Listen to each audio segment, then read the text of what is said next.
Hello, everyone, and welcome back to Uncivil Law, where, as always, we learn through the misfortunes of others. I am your host, Uncivil Law, a licensed attorney in Texas, Virginia, and before the U.S. Supreme Court. I hope you're having a great day. Welcome back once again to the Thunderdome. Yes, it is that time of the week that we haven't had for a while because of live trials, but it is that time of the week where we gather the stories that otherwise pass through the cracks to bring them together in some sort of battle royale so we can find out which story is most interesting story, most neglected story, most crazy story. What has Florida man been up to? Is he doing okay? We miss him. And the rest of it, all that stuff. And we are going to do those things. So we begin with this issue with the Thunderdome. And I hope you're having just the fantasticest of day. We begin with the issue of the man who was killed, unfortunately, at the Trump rally. There were quite a few stories on this, but I figured this is the one that I wanted to cover because the man who was killed deserves respect, regardless of any other factors. There is someone who's dead, who shouldn't be, and I want to spend some time with that issue. So, hundreds have gathered to honor the man who had been killed in the Trump assassination. Hundreds of people gathered to remember the former fire chief who was fatally shot at the rally for the former President Donald Trump, urging unity in the area of rural Pennsylvania sought to recover as they seek to recover from the assassination event. Wednesday's public event were the first of two to memorialize and celebrate Corey Comperatore's life. The second, a visitation from friends, was planned for Thursday in Freeport. Outside of Leanerville Speedway in Sarver, where the vigil was held for Comperatore, a sign read, "Rest in peace, Corey. Thank you for your service," with a logo of the fire company. On the rural road of the auto racing track, lined with cornfields, churches, and industrial plants, a sign outside the local credit union read, "Our thoughts and prayers are with the Comperatore family." Comperatore, who had just recently turned 50, had worked as a project and tooling engineer, was an Army reservist, and had spent many years as a volunteer firefighter, acting as chief for that volunteer fire company. He died on Saturday during the attempt on Trump's life at the rally.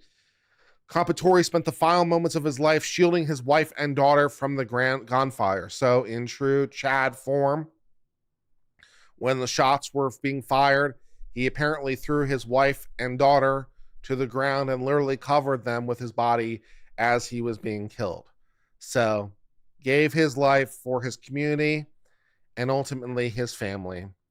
And that is honorable for him and a tragedy for the community that loses such an honorable individual. A statement on Thursday by Comperatore's family described him as our beloved father and husband and a friend to so many throughout the Butler region. The statement said, quote, "Our family is finding comfort and peace through heartfelt messages of encouragement from people around the world, through the support of our church and community, and most of all, through the strength of God." A vigil organizer told the crowd that the event was not political in nature, which of course it's not and shouldn't be. This is an individual who was killed who was merely exercising his rights in a peaceful way. He was doing nothing wrong. He was trying to behave in a peaceful civil way and was behaving in a peaceful civil way, and he was shot because of unclear reasons that are still being figured out by the FBI and the Secret Service as they continue to try to investigate and figure out what's going on. Also, the vigil organizer said there's no room for hate or personal opinions other than outpouring of the support for the family. Tonight is about unity, the organizer said. We need each other. We need to feel love. We need to feel safe. We need clarity in this chaos. We need strength, and we need healing. Dan Ritter, who gave a eulogy, said he bought Comperatore's childhood home in 1993, sparking a friendship that grew with their shared value of family. Saying, quote, "Corey loved his family and always spent time with them. This past Saturday, he was supposed to be one of those days for him. He did what a good father would do. He protected those he loved. He's a true hero for us all." Jeff Lowers of the Freeport Fire Department trained with Comperatore and said at the vigil that he always had a smile on his face. Afterwards, Heidi Powell, a family friend, read remarks from the high school's economic teacher who could not attend the vigil. What made Corey truly extraordinary was an indomitable spirit, unyielding courage, and unflappable optimism. His pastor of Cabot Methodist Church said the family has been humbled by the way the community has rallied around them and the support they've received from people around the world. The vigil continued with people in the crowd lighting candles and raising cell phones, glow sticks, and lighters, and Comperatore's favorite song, I Can Only Imagine, by the Christian rock band Mercy Me, played while pictures of him and family were shown on screen.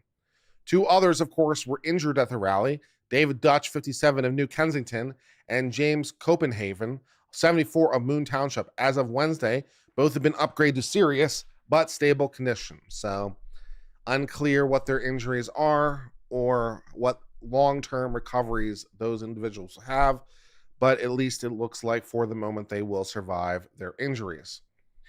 An attorney for Copenhagen said on Wednesday they'd spoken with Copenhagen by phone, saying he speaks to you on good service, but also understands the gravity of the situation, and deeply sad about what has occurred and deeply sympathetic. Feldman said Copenhagen suffered life-altering injuries, declined to go into detail at this time. So we don't know exactly what the scope of the injury is, but it could be fairly serious, of course, because, well, you just got shot. He said the priority is to keep up with medical treatment he's receiving and hopefully be released from the hospital at some point. In a state, Dutch's family thanked the greater Western Pennsylvania community and countless others across the country for their well wishes. Trump, of course, for his part, as you all know, suffered an ear injury, but fortunately was not seriously hurt due to the most minor of turns of the head, about 0.3 of a second before the bullet hit him. It was that close.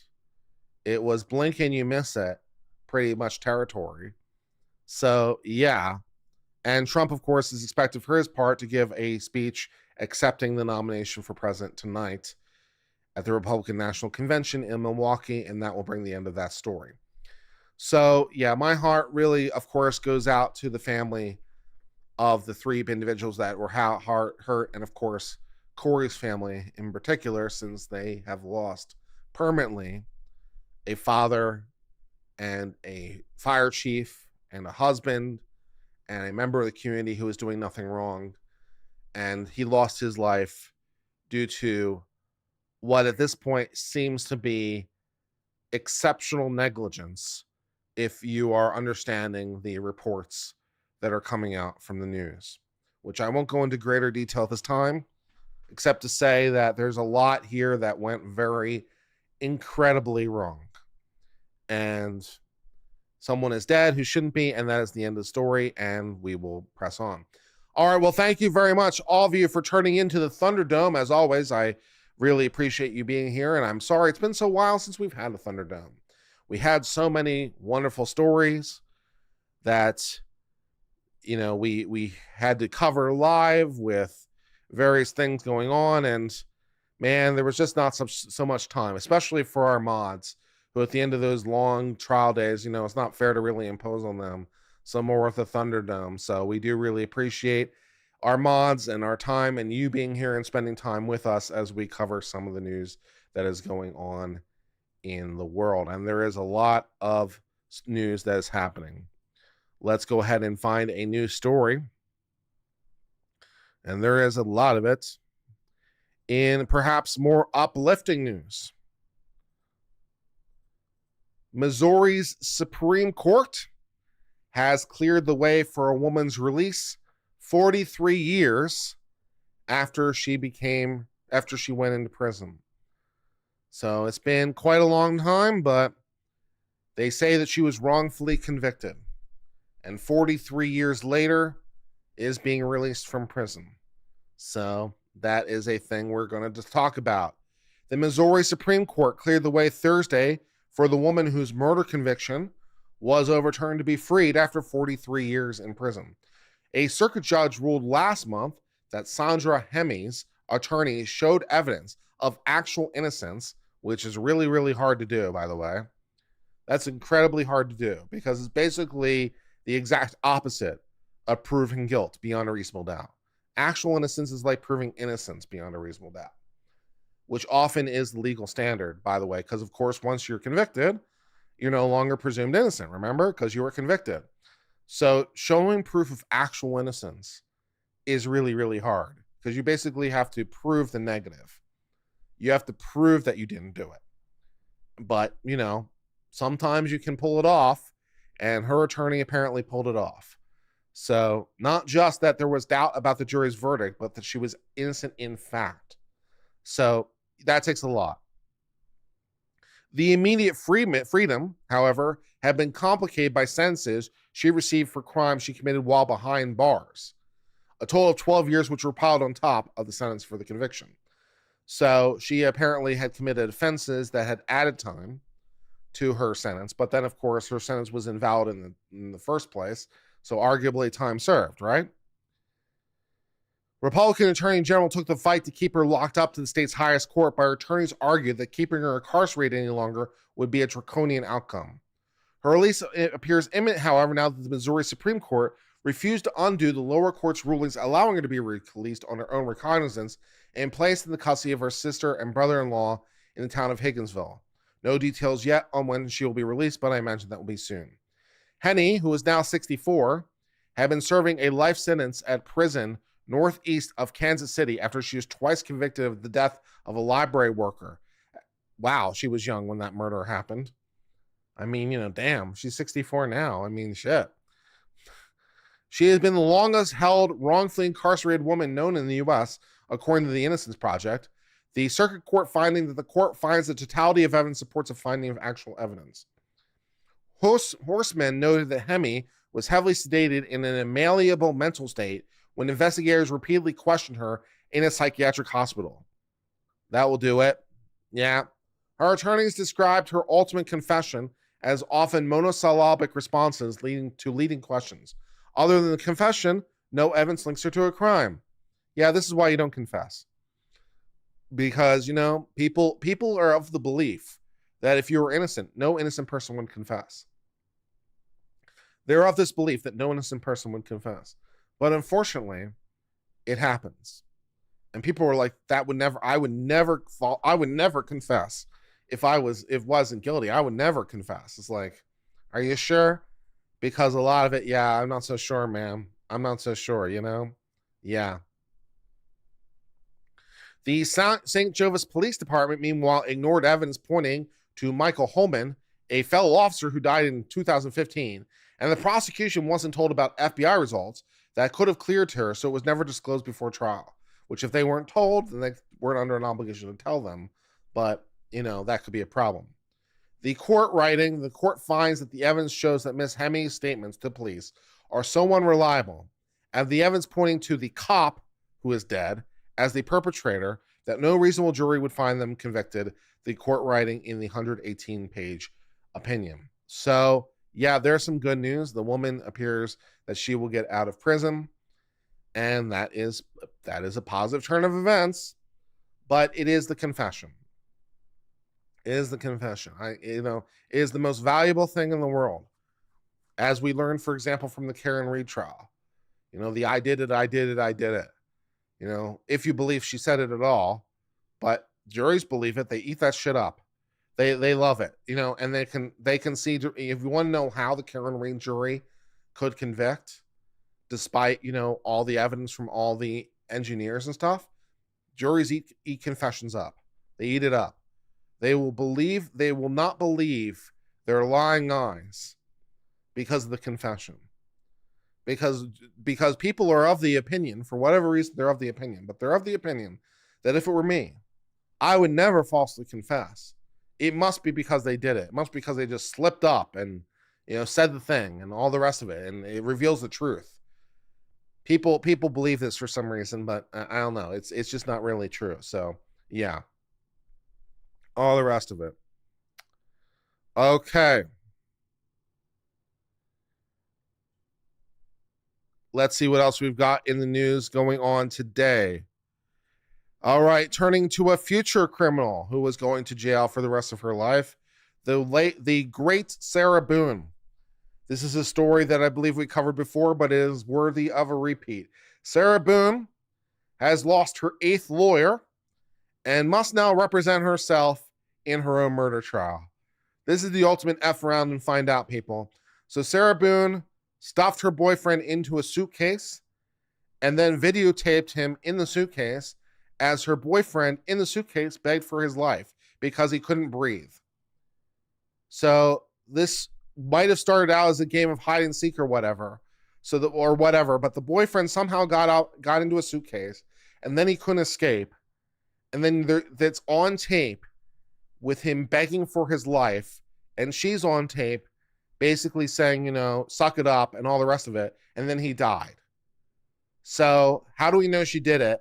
The tape. She videotaped it. That would be how we know. The videotape is pretty convincing evidence, So all the rest of it. Yeah. So anyways, that happened 4 years ago, and the trial hasn't happened yet. And now she's going to have to represent herself at trial, which I'm sure is going to be super exciting. Sarah Boone, the Florida woman accused of killing her boyfriend by locking him in a suitcase at their home during an alleged game of hide and seek or whatever, has forfeited her right to have any more court-appointed defense lawyers. She effed around so hard, she has lost her right to an attorney. Fantastic. Exciting. It had been more than 4 years since Boone was charged with a second-degree murder in the case of her then boyfriend. In those 4 years, Boone had reportedly 9 lawyers, 7 of whom were court-appointed, who all eventually asked to withdraw for various reasons, including their client was a nightmare. I mean, irreconcilable differences, but mostly, a nightmare. It has become apparent to the court the defendant will not permit herself to be represented by anyone, said the judge, which, yeah, and her own lawyers had said as much. And of course, Sarah Boone, for her part, has graced us with many writings. She has written letters to the judge, many letters to the judge, many of them multiple pages to the judge, complaining about all kinds of issues and citing all kinds of law and all the rest of it. And so she has made herself readily apparent, and her attorneys have said that she is unworkable, that no one can work with her. And so the judge is like, you know what? We've tried to give you a lawyer, so you're on your own now. You're on your own. In the ultimate F around and find out mood. Yeah. This case, wasn't her last one 53 pages? Something like that. 53 pages handwritten. Yeah, it was about that, Tony. In her latest volume of letters, this woman has written, I don't even know how many total pages of handwritten letters to the judge complaining about everything. It is amazeballs. But yeah. In a status conference in June, Boone told the judge that she was unhappy with her latest lawyer, accusing him of lying and having a snotty attitude. That lawyer told the judge that Boone had walked out on her of at least 2 conferences between them, which had been one of their complaints. Her complaints, like, my lawyers aren't meeting with me. They won't come to the judge and meet with me. And so this lawyer came to the jail and tried to meet with her. And at least twice, the client walked out. So it's like, what am I supposed to do here? What am I supposed to do? Yeah. I believe she's untruthful with me, said the judge, and full-blown prejudice against me, which I believe adds to her nasty attitude against me, and I do not trust her. No, rather, this is Boone saying that. I apologize, not the judge.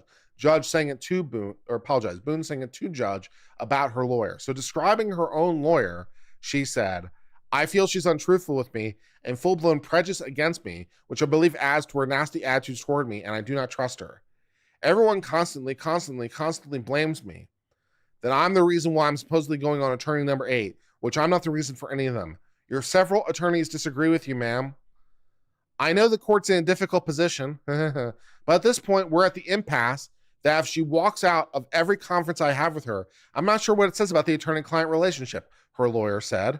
I probably spent 20 hours, a bit more, a bit less, with Boone. She has lots of lists and lots of questions. Yeah, 20, can't work with her. I can't work with her. I can't make it work, says her latest lawyer, says all for other lawyers. Tony, misremembering slightly how long the document was, because it was 58 pages, 58 pages instead of 53. Unbelievable. Detailing a litany of complaints and concerns surrounding her case. Then her lawyer then filed a motion withdrawal, which of course was approved. Because, like, I can't do this. Says the lawyer, I can't do this. So the judge, taking note of the 58 pages and all the rest of it with the previous lawyers or the previous counsel and everything else, said she forfeited her right to a court-appointed counsel and waived by conduct her right to counsel. Yeah. The judge had noted previously that she had been warned that this might be the end of the road and warned about the dangers of self-representation. So she had been told, in the future, if you keep acting up, you may not get another attorney. This is the end of the road for you. So all the rest of it. Actions speak louder than words, said the judge. Although the defendant's words seemingly reveal his desire to go to trial, however, as set forth in the opinion, her actions and inability to work with court-appointed counsel are repeated over and over.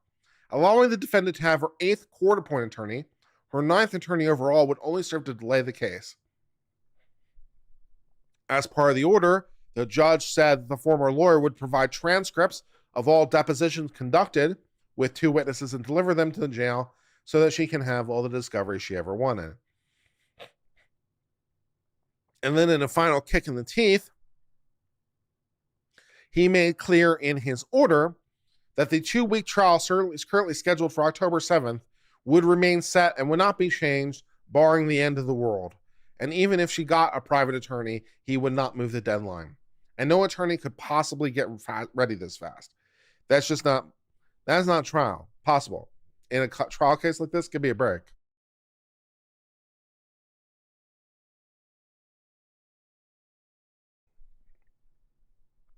So, it's not going very well. Emotional damage. Yeah, I know. I have a lot of emotional damage too, my friend. It's a lot, and I feel you. Good cause shall not include retention counsel by the defendant. And yes, she can hire a private attorney, but no attorney would take the case because no attorney would be able to get ready in time and all the rest of it. So that's the end of that story. So that is what's happening there. How y'all feeling today in Uncivil Land? For the 127 of you currently visiting with me, thank you for dropping by and spending some time with me. I hope you're having a great day. Tell your friends. Tell your friends about the joys of uncivil law and that they will come by and spend some time with us. Okay. In hiring a diverse workforce has turned out to not be as helpful to us as we wanted to be. John Deere recently announced, or at least recently indicated, that the diversity hiring people for the sake of diversity means that we're not hiring for merit, and that's not been necessarily as good for John Deere as they had hoped. So maybe not as much with the diversity hires that would be there. The agricultural equipment manufacturer John Deere released a statement saying it will no longer support external social or cultural awareness events, despite having previously described DEI as one of its highest priority topics. It sounds like reality finally came and bit them in the ass. It sounds like what it happened to me. It sounds like exactly what happened to me. Reality came and bit them in the ass. So, outstanding. John Deere released a statement on Tuesday saying the company is committed to auditing all company mandating training materials and policies to ensure the absence of socially motivated messages while still complying with the law, which isn't that hard. Just don't discriminate. Just don't discriminate and you'll be fine. Just don't discriminate and you'll be absolutely totally fine. So we will, that's definitely what's going to happen there. So, all the rest of it. John Deere said it's okay. They also said still the document held support of human rights as our business practice is currently available, which states that John Deere is known for its commitment to social responsibilities, but maybe not so much. No. The companies affirmed in a statement on Tuesday that diversity quotas and pronoun identification have never been part of the policies, which would be illegal if they have. You can't have quotas, diversity quotas. but added, we'll continue to track and advance the diversity of our organization. But maybe, we'll do it more through, merit. Although John Deere's global policy against discrimination and harassment does not include any express mention of pronouns, examples of harassment prohibited by the company have included comments or jokes, kidding or teasing based on sex, gender, sexual orientation, or gender identity, sexual related or gender related language or offensive comments that reflect gender or stereotypes, and many other offensive or unwelcome conduct. Dude, you're a tractor company. Just make the tractors. Just make the tractors, man. Just make the tractors. Just make the tractors. That'd be good. In the 2020 report, John Deere listed DEI as one of the highest priority topics and priorities embedded in its diversity principles. The company board of directors is 36% female and 20% African American. In 2022, John Deere introduced the How We Work expectations to define standards of how employees collaborate with each other to deliver those who depend on us. John Deere launched the Supplier Diversified Strategy in 2011 with the goal to reach $1 billion in women-owned business sourcing. The company further noted commitment to growing relationships with disadvantaged business enterprise, such as those owned by veterans, members of the LGBTQ community. Are there a lot of LGBTQ plus farmers? I mean, I'm just guessing no. But, sure, you do you. And individuals with disabilities, again, probably not as many in the farming community as imagined, but whatever. So according to its website, John Deere has 82,000 employees and net income last year projected to be $7 billion. The decision comes shortly after one of its competitors, Tractor Supply, announced the end of its DEI initiatives because Tractor Supply also had problems with the economics. Tractor Supply said it severed ties with the Human Rights Campaign, which issues a corporate equality index. So they gave up with the Human Rights Campaign because they're a bunch of trash people. So, yep, all the rest of it. So that is what's happening there in John Deere land. Not everything has panned out the way that they would have expected. Okay. Turning to Houston news. My new hometown. Somehow still, as we sit here, 2 weeks later, some people are without power from the Class 1, Category 1 hurricane. Now, this is at least partially because some people are committing violence against the people trying to restore the power. So, anger over the power outages has led to repair crews being threatened by residences. So that's not helping with the power go back on. So, but I mean, it has been 2 weeks. So some of their anger is understandable. So, Drawn guns, thrown rocks, and threatening messages. Houston's prolonged outages following Hurricane Beryl have led to some fed up and frustrated references taking out their anger on repair workers who are trying to restore power across the city. The threats and confrontations have prompted police escorts for the power workers, charges in at least 2 cases, and pleas from authorities and local officials to leave the linemen alone so they could work. Yep. Beryl knocked out power to 3 million people, and I got lucky on this domain. I got lucky. My power was only out for about 12 hours or maybe a little bit longer than that. Something like that. But I got power back by the next day at 2 or 3 o'clock. So whenever power went out, that previous day. So I might have been only out for about 12 hours, maybe a little bit less. But either way, it's like I got relatively lucky. And some people not so much. So things worked out well for me. So that's nice. But it knocked out power to nearly 3 million people in Texas, most of those in the Houston area, after making landfall July the 8th. The Category 1 storm, which is the part that most concerns me, because Category 1 is the least severe category of hurricane. It goes up to 5. And 1 is the least severe. And this is what happened from a Category 1 hurricane, which makes you wonder a lot about categories 2 through 5.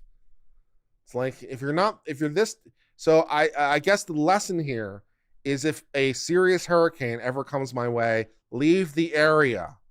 Maybe one of you will let me stay with you for a while. Maybe I can visit your house. Your house would be nice. So that'll be good stuff. Thank you, Tony P, for gift memberships. And Jack saying they never lost power. Yeah, a lot of people didn't necessarily lose power, but hey. So some people didn't lose power, but a lot of people did. So yeah, exactly. Good times. Castrol, Tony P, A Hanger. Can we just give a shout out to our mods? I love them all. Castrol and Tony P helped a lot putting together stories. A Hedinger also helps sometimes. We love our mods. They're great. They help a lot with the stories and other things. All right. In Houston, state authorities have reported up to 18 deaths that they currently attribute to the hurricane, some of which has been due to heat exposure following the loss of power, according to the medical examiner. So it's resulted in casualties. Aw. Thank you very much. I appreciate it. Come to West Virginia, got a guest bedroom? West Virginia, though? Yeah, no, man. Yeah, sketchy, right? As of Tuesday and even today, they're still trying to return power. The mayor had to come out and say, quote, linemen are our friends and are doing their job. Linemen are our friends, man. Oh man, it's only funny because it's such a so stupid. It's like where can you even start, man? Linemen are our friends and are doing their job. Don't threaten them. And I understand you're angry and mad and frustrated, but let's get through this together, the mayor said during a news conference. Exciting.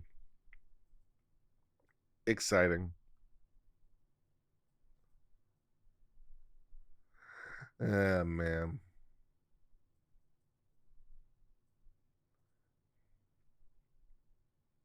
Houston police have investigated at least 5 cases involving threats made to workers. In one of the cases, police arrested Anthony Leonard, 38, charging him with aggravated assault with a deadly weapon. Authorities say that Leonard threw rocks and pointed a gun at a group of Center Point Energy workers who were staging the area. Center Point CEO said 100 line workers had to be evacuated from the staging area. He said the threats are counterproductive as crews have to be moved to safer areas. Exciting and fun. Yeah. So many of our fellow Houstonians have addressed the situation with patience and grace, and I want to thank them. But unfortunately, there have been instances where either acts of violence have been threatened or actually committed against our crews that are working this vital restoration. This is unacceptable. The safety of crews is paramount. KRPC reported that a charge of making terroristic threats has been filed against a woman from a Houston suburb of Baytown. The Texas Department of Public Safety alleges the woman made mobile threats of online murder, assault, and deadly conduct against employees. The woman has yet not been arrested, but maybe later. The chief deputy for the Harris County Sheriff's Office says the agency investigated break-in of a vehicle in 3 cases where residents refused to let linemen enter their property. Nice. It's very disheartening to see the community I've worked with and dedicated my life to provide electricity to act the way they have. As of late Tuesday afternoon, Center Point reported less than 82,000 customers were without power. So that's Thursday, man. That's Thursday. That's a week and a half later. So it's 2 weeks later, really. And 80,000 people were still without power? Unbelievable.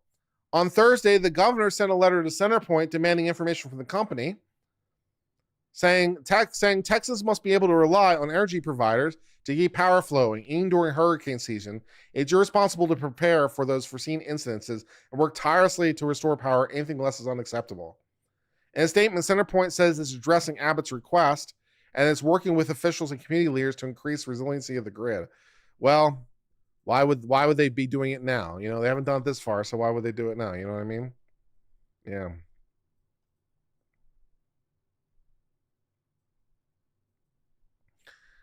Man, this is that story, and that brings us to the end of that story. That's the stupid. So yeah.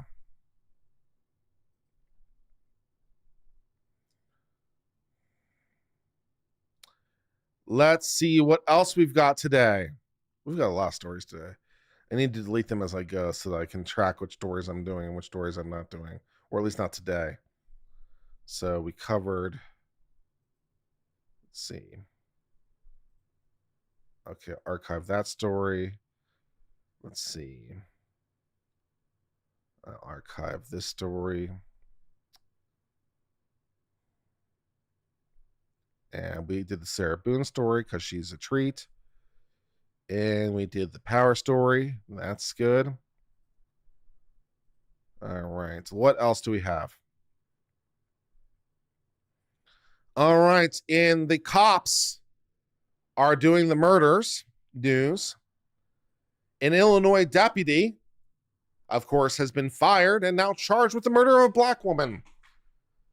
So when the cops do the murders, don't do the murders. Don't do the murders. A former Illinois sheriff's deputy pleaded not guilty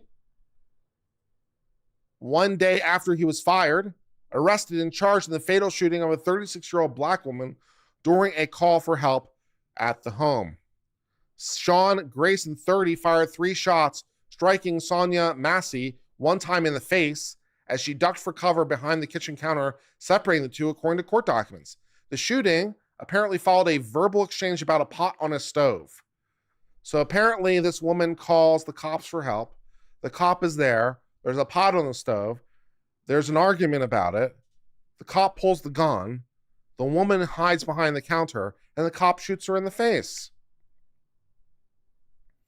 So, yeah, that sounds illegal. That sounds illegal. Massey, a mother of 2 teenagers, had called the police regarding a suspected intruder. Is the latest in a running list of high profile killings, including George Floyd. While nothing can undo the heinous series of actions, we hope the scales of justice will happen, said Crump. Now, things coming from Crump, he's not exactly a credible lawyer. He's a race baiter lawyer. So the fact that Ben Crump said things, I don't believe him, but he's been indicted. The cop has, so I'll believe that.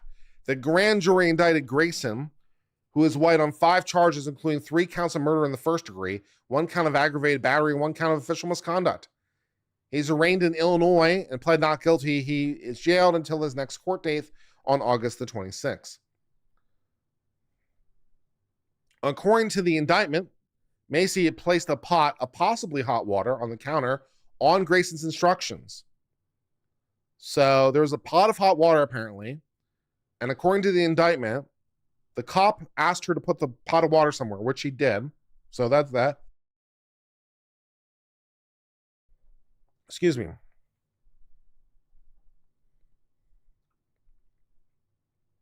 Grayson was in the living room when he then drew his firearm and threatened to shoot Massey in the face, prompting her to put her hands in the air and say, "I'm sorry," and duck for cover behind the counter, separating the two. Grayson, according to the indictment, moved closer, yelled at Massey to put the pot down, and opened fire. He then activated his body cam, though his partner's camera, which activated upon arriving at the scene. Grayson did not render aid and discouraged the other deputy not to provide help. The second deputy, who was not named, stayed behind until medics arrived and was pronounced dead. The family has viewed the body camera footage, which officials plan to release on Monday, with minimal redactions. Please take a note of this. And yeah, why 3 counts? It could be murder. It could be 3 different theories of murder in the first degree, without knowing exactly why. So it could be 1 for each bullet. It could be because 3 different theories of murder in the first degree. There are multiple ways to get there, so we're charging in multiple different ways. That would be very typical. So, anyways, but when this body cam footage is released, I want to watch this. So you all can take collective note out there, and if one of you will remind me in case I forget on Monday, it may not be released till end of business. But let me know if this body cam footage comes out, and we'll review it on stream, because that sounds like something I'd like to see and expose what's happening in this. So let's make a collective note to try to look for this body cam footage on Monday. The shooting was investigated by the Illinois State Police. The sheriff's office said on Wednesday it fired him after doing an investigation, saying he didn't follow proper training and standards. I would think. The Illinois governor said in a statement they deserve protection, that Massey deserved protection rather than being gunned down. The governor saying, my heart breaks for the children, family, and friends for all that knew her, and I'm enraged that another innocent black woman has taken their life from them. So that's happening, and we will cover that more when it happens. So we will look for that on Monday. So let's make a collective note of that.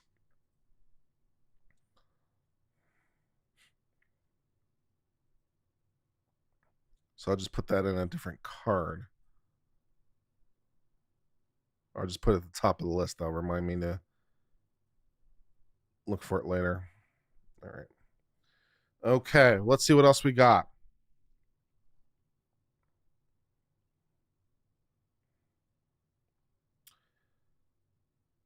Let's see. All right. In bad Santa news. In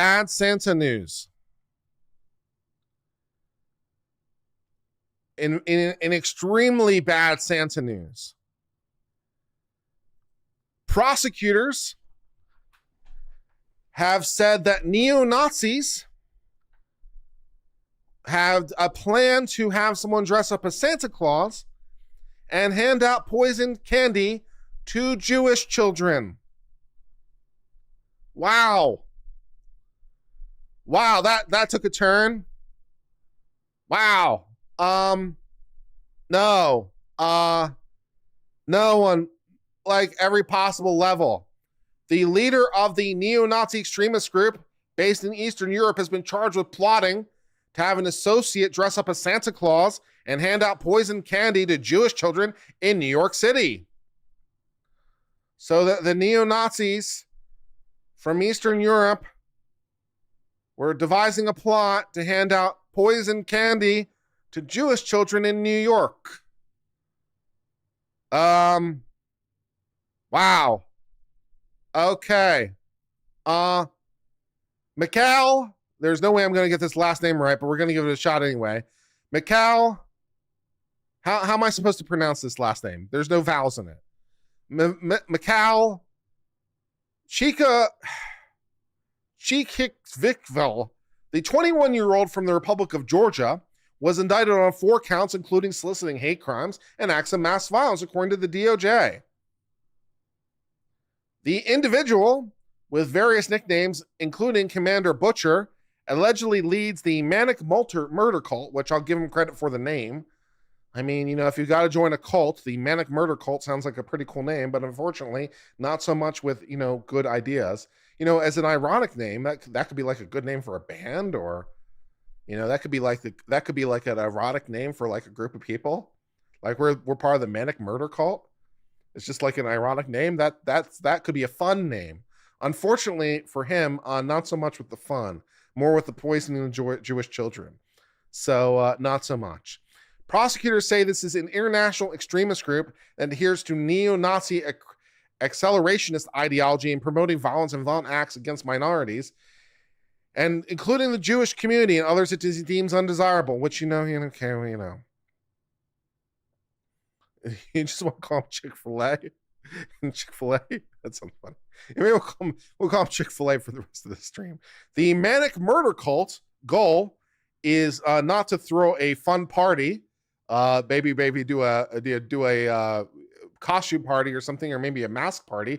No, not so much. Their goal is to upset the social order and governments via terrorism and violent acts to promote fear and chaos, according to the U.S. attorney. Yeah. Well, actually, according to the assistant attorney general. So, yeah. Chick-fil-A, for his part, was arrested after he tried to recruit an undercover law enforcement officer to commit crimes. In November 2023, Mr. Chick-fil-A himself began planning the mass casualty event for New York City on New Year's Eve. The scheme involved an individual dressing up as Santa Claus and handing out candy laced with poison to racial minorities and children at Jewish schools in Brooklyn. Wow. Wow. I'm sorry for laughing and for like all the rest of it. It's just so absurd to me. It's so absurd that I don't know how to really respond to this. It's like, it's ridiculous. It's insane. It's insane that someone could have that much hate in their heart. Like, on a mass level, to people who've done nothing to them.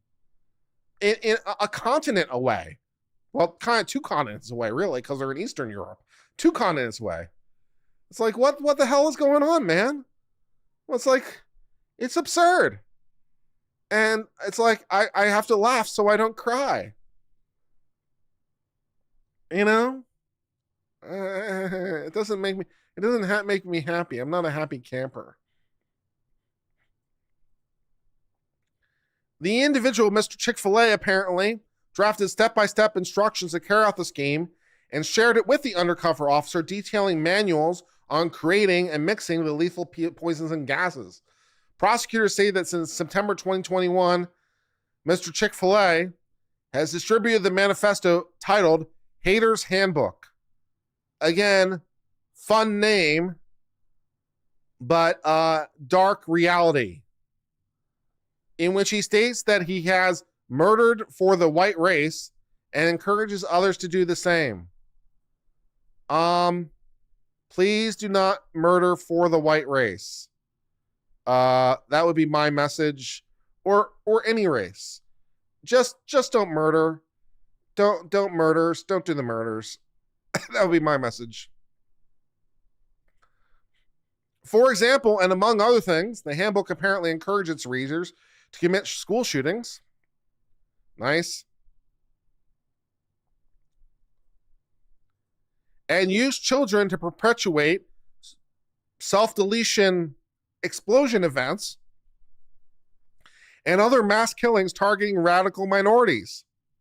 The document describes method and strategies for committing mass terror attacks, including, for example, using vehicles to target large outdoor festivals, conventions, celebrations and parade, and pedestrian congested streets, and specifically encourages attacks within the United States.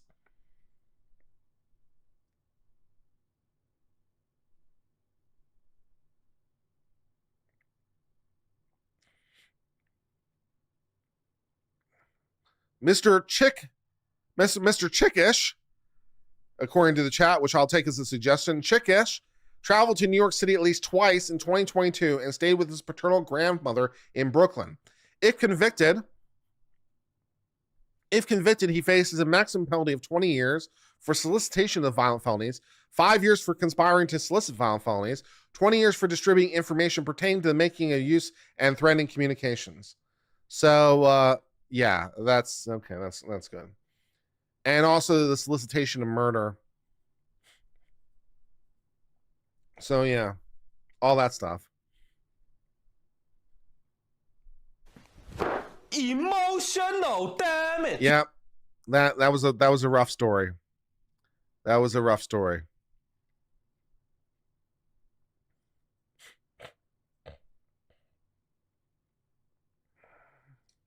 I mean, I don't know what Jewish kids. I know Jewish kids don't celebrate Christmas, but I'm not sure how they would respond to Santa Claus as a figure, but whatever.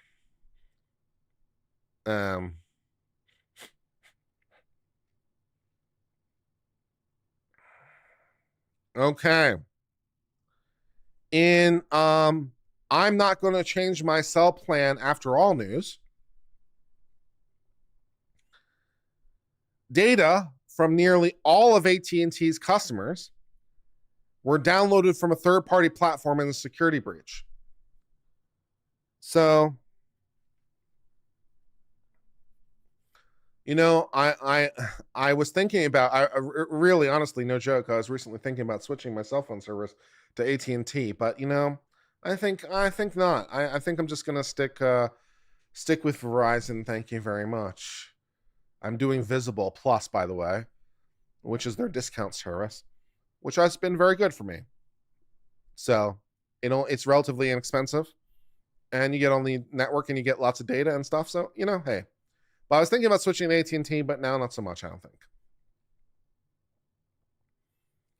The data of nearly all customers of the telecommunication giant AT&T was downloaded from the third-party platform in a security breach.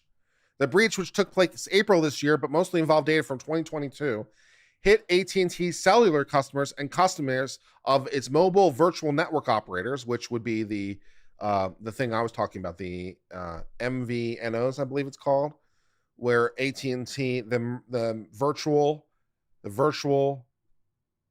cell phone companies, which there are a lot of them. Like Mint Mobile is one. What's another one? Talk USA, Pure Talk, Ting, right? So these are some companies you may have heard of. They don't have any cell sites of their own. They buy minutes from the companies and they repackage them and resell them. So they're MVNOs, I think they're called. So, but AT&T, of course, needs to know about them because AT&T needs to know who's accessing their network. So all their data is also corrupted because it's in AT&T's stuff. Yeah.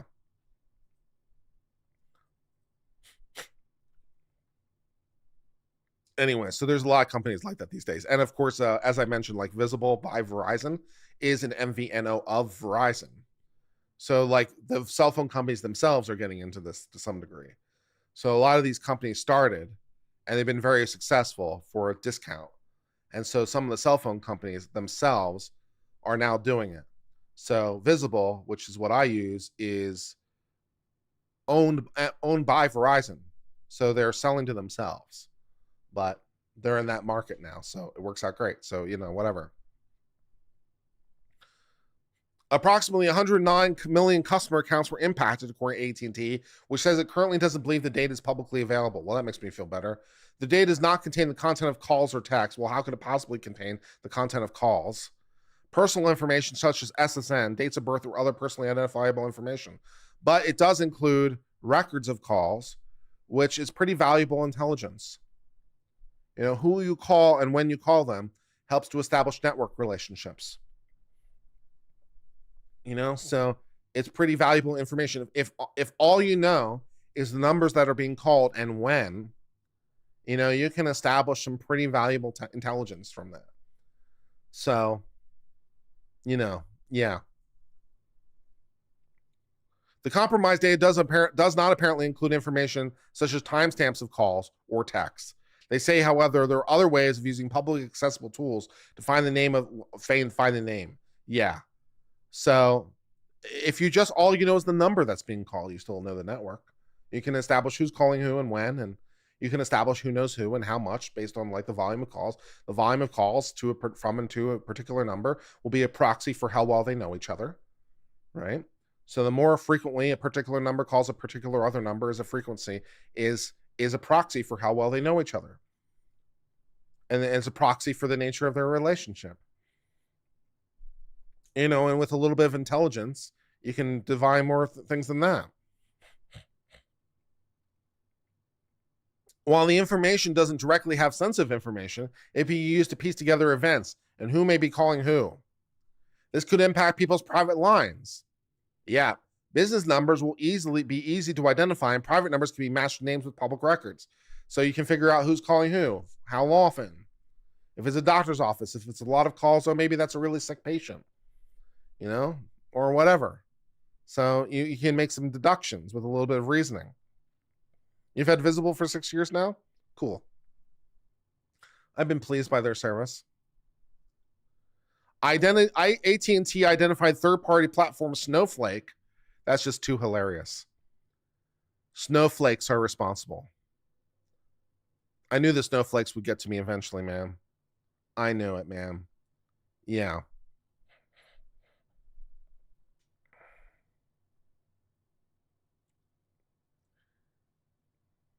Maybe AT&T is good in Texas. I couldn't really speak to it. But in New England, they've got they are like fourth worst for service. Verizon, way overpriced, had them for years. T-Mobile around here is awesome. Cool. Yeah. AT&T's investigation is ongoing as engaged with cybersecurity experts to understand the nature and scope of the breach. At least one person's been apprehended. MVNOs. Oh, I got it right from memory. Yeah. Mobile virtual network operator, I think it's called, or something like that. Yeah. So they know those things. And yeah, the Justice Department said it became aware of the breach, but that it met security standards for delay by filing with the SEC, a filing that was made public on Friday. The DOJ said early disclosure would pose a substantial risk to national security. FCC, of course, is also investigating. And then also all the auto dealerships were jumped out due to an attack recently on them. So that was exciting. Like half the auto dealerships were rendered inoperable from a cybersecurity attack against them. So yeah, you have over 5,000 blocked numbers. Well, I'm not sure if I have 5,000 blocked users on my YouTube account yet, but you know, we do have a few. So hey, what can you do? And that's the end of that.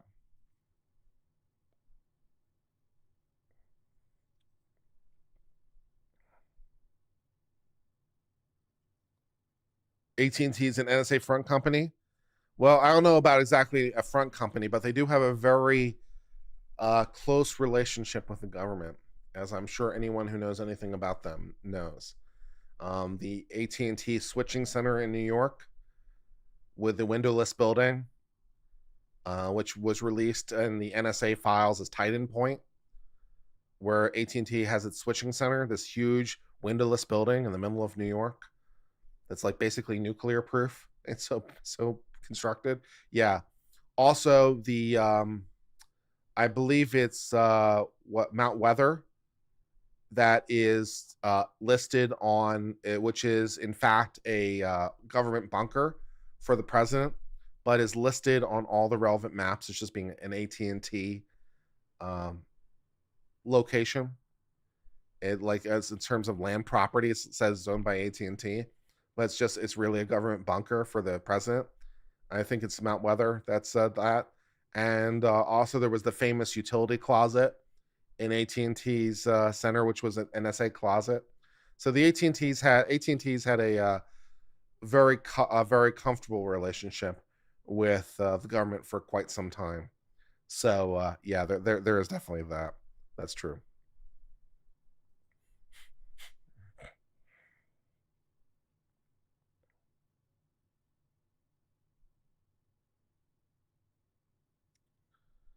All right.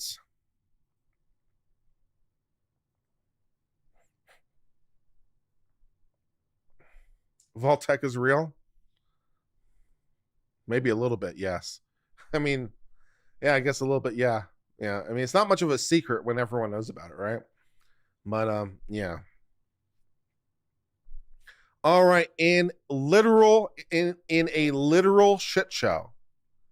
In a literal shit show, the lighter side of news, an Arizona museum has a special display which tells the stories of ancient animals via their poo. So, a literal shit show. The poo is on display. One way to tell how a Tyrannosaurus Rex digests his food is to look at the poo. Bone fragments in piece of a fossilized excrement at a new museum in northern Arizona, aptly called the Pooseum. It's called the Pooseum, people, are among the tinier bits of evidence that indicate T-Rex wasn't much of a chewer, but rather swallowed whole chunks prey. The sample's one of more than 7,000 on display at the museum that opened in May in Williams, a town known for its Wild West shows along Route 66, wildlife attractions, and railway to Grand Central National Park. The Pooseum sign features a bright green T-Rex cartoon character sitting on a toilet to grab attention from the buzzing neon signs and muffled 1950s music emanating from the other businesses. This sounds awesome. I want to visit. Inside, display cases filled with cropolites, fossilized feces from animals that lived millions of years ago, line the walls. They range from minuscule termite droppings to a massive specimen that weighs 20 pounds. The Pooseum's president and curator, George Fanstein, bought his first chunk of fossilized fossil. His wife must be one hell of a woman.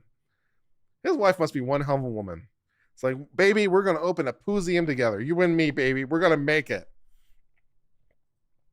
He bought his first chunk of fossilized feces from a shop in Moab, Utah when he was 18. He already loved dinosaurs and fossil, but had never heard of fossilized poo. He literally has a poop fetish. Well, I don't know if fetish is the right word. He has a poop interest. He's interested in the scatological. From there, his fascination with the poo grew. Here apparently is a copy of the sculpture in a reduced size. So apparently this is their thing. Oh yeah, no. Oh no, I'm loving it. Our curator friend is here is pictured in the background. In the foreground is a picture of a sculpture of a Tyrannosaurus Rex in the middle of chewing with a bone coming out of his mouth and sitting on the toilet. This is epic. And if they sell models, I might have to get one. I might have to get like a small model and put it on my bookcase because that's just epic. So I may need that in my life. It was funny. It was gross, he said, but I learned very quickly it could tell us much more about our prehistoric past and how important they are to the record. Coprolites aren't tremendously common, but they can make up a majority of fossils found at some sites, and people have learned more and more about them over the last decades, says the executive director of the New Mexico Museum of Natural History. It can be hard to identify them. In some cases, specimens that appear to be coprolites with pinched ends and striations when further examined and ultimately reclassified as something else. Fossilist enthusiast Brandy Reynolds recently visited the museum with her husband after finding it was a short detour from the road trip. I mostly find sharp teeth and things like that, she said. I haven't really found a whole lot of coprolite, but who doesn't love coprolite? The woman said.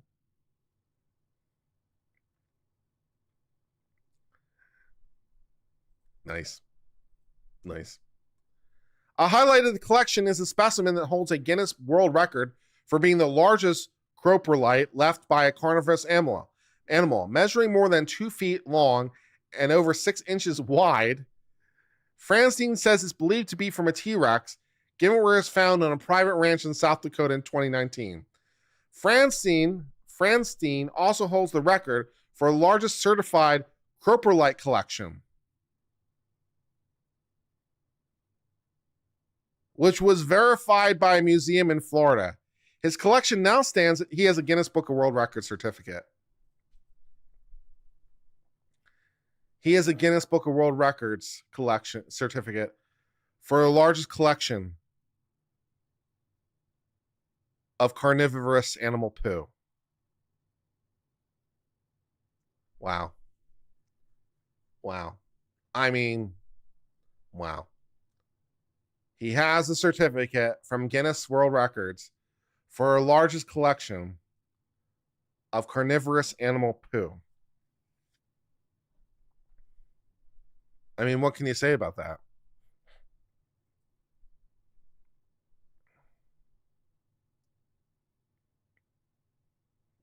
Location, shape, size, and other materials like bones or plants can determine if something is a coprolite, but not necessarily by the creature that deposits. I think a majority of us would say, let's pump the brakes on that and just be happy if we could determine carnivore, herbivore, and then possibly look at the food cycles with each broad groups, a trained paleontologist said. Ideally, the paleontologist said, they hopes the fossils that are rare can add to the understanding of the prehistoric world, find their way into the public sphere so researchers can use them as they form hypotheses about long ago. Like our hero, the paleontologist quoted for this article says they were captivated by fossils when he was young. If a child goes home inspired after finding a fossil or seeing one display, that's awesome. If a child gets inspired by the fossilized poo, man, I don't know, man. I don't know.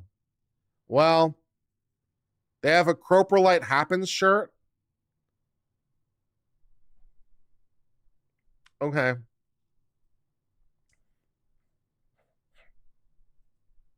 What can you say, man? What can you say?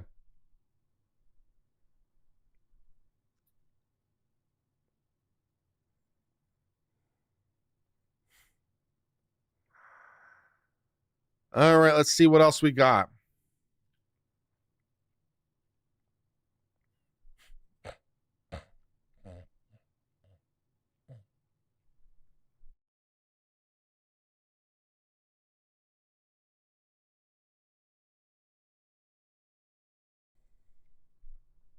All right.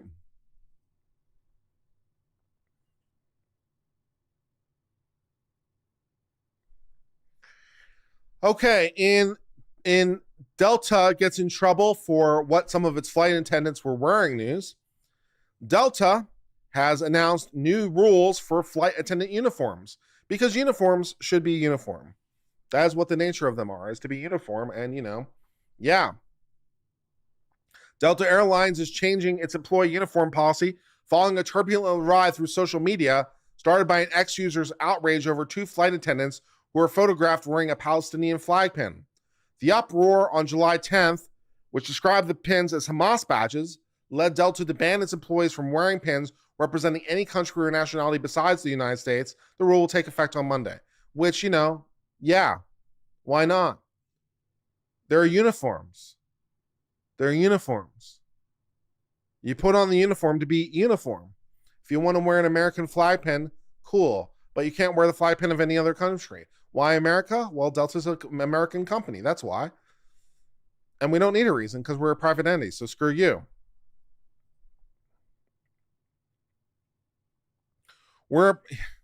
Yeah.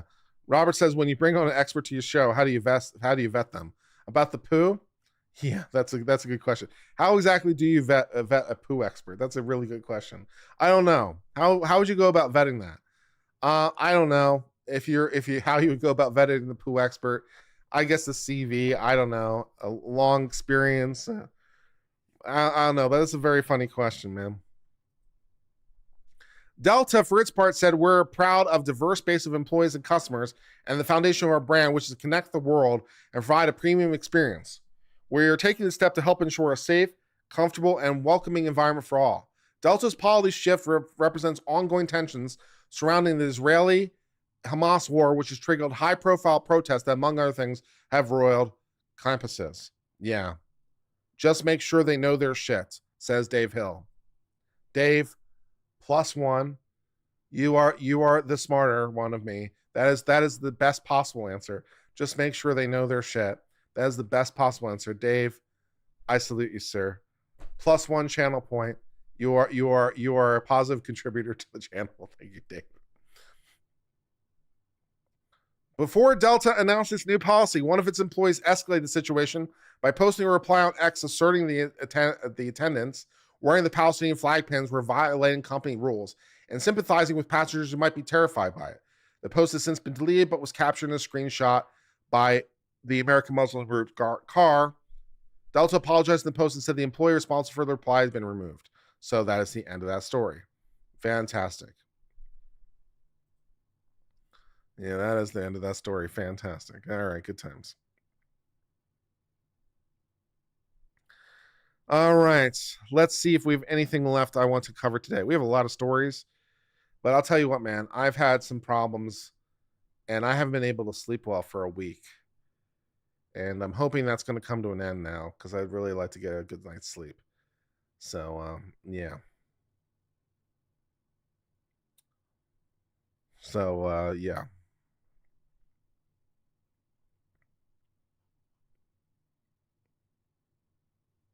I'm sorry you're not getting notifications.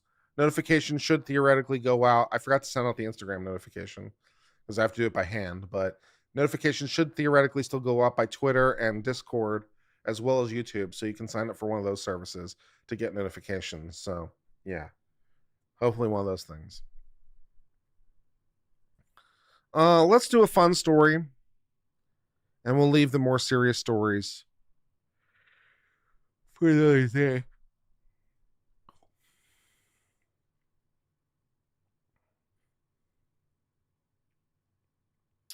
Let's do Florida Man and let's end the show. How about that?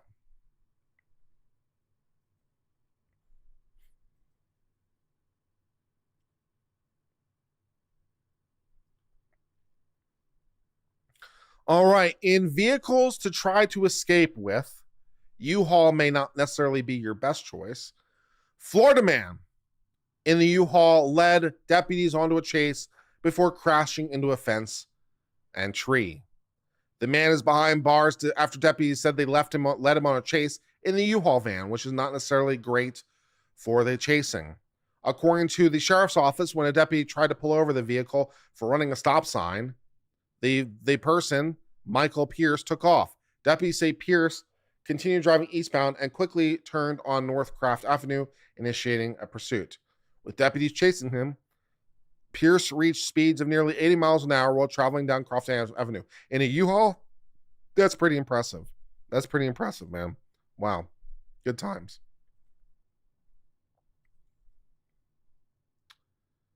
Other deputies in the area say they set up stockpiles to disable the U-Haul. One of the devices, according to CCSO, struck the driver's side front and rear tires near the intersection of Croft Avenue and Gulf Lake. Investigators say that Pierce then continued through Intervenus, reaching speeds of 70 miles an hour before running a red light at South Montgomery. Deputies then say they saw the driver's side tires of the van start to shred and spark as Pierce was approaching Eden Drive. There is a picture of a U-Haul in a ditch. So, yeah.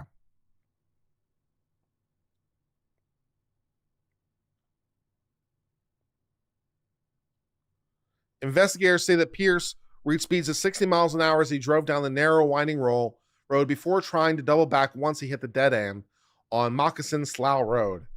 Pierce ended up crashing the U-Haul through a wooden fence and hitting a tree before deputies stopped the van. Wow, dude, take a look at this guy, man. Take a look at this guy. Wow. This guy's on something, man. I'm not sure what it is, but wow. His hair color is very similar to mine, though. So that's fun, I guess. After crashing, investigators say Pierce bolted on foot before deputies caught him and placed him in handcuffs. He's been charged with fleeing, eluding with disregard for safety, criminal mischief, reckless driving, resisting an officer, and driving on a suspended license, and does not currently have a bond set. Exciting. All right. Yeah. Yeah, that picture is a lot, man. That picture is a lot. All right, my friends. Well, I think that'll bring us to the end of tonight's show. And I hope you've enjoyed spending time with me tonight. I have too, getting back into the swing of things. We do have a lot of other stories, but I think they can wait for another time. And thanks, Tony, once again for a brilliant thumbnail. We do appreciate it, as always. So, yeah. He's innocent. This is the man that said yes when they asked what drugs he wanted. Yeah. Yeah, he's a driver. He's a winner. Things are going to change. I can feel it. He's going the distance. He's going for speed. He's all alone in a time of need. Yeah, I feel you. I'm going to go ahead and sign off. Try to get a good night's sleep, man. And we'll go from there.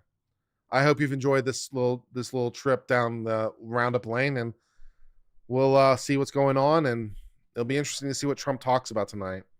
So I'm looking forward to seeing that. So all the rest of it. Did you see the KRF, David? I don't think we've covered one recently. We've covered everything. I'm just going to go to bed, probably. I'm Uncivil Law. Till later, my friends. I hope all